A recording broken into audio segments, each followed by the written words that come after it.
Baik pemirsa TV, saya Noviawan Rasitohorela melaporkan langsung dari G-Expo Teater Kemayoran terkait dengan press conference konser live Dharma kolaboratif dengan tema Sound of Peace, di mana dalam konferensi pers ini hadir langsung guest star, yaitu yang pertama Ime Koi selaku musisi dan penyanyi Dharma, dan juga Biksu Kanhoya Kusiji selaku biksu dan musisi Jepang, di mana dalam pagelaran musik ini akan dinyanyikan terkait dengan lagu-lagu Buddhis yang terkait dengan perdamaian dan cinta kasih.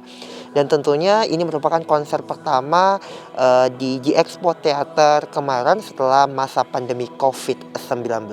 Itu saja yang dapat saya sampaikan. Terima kasih.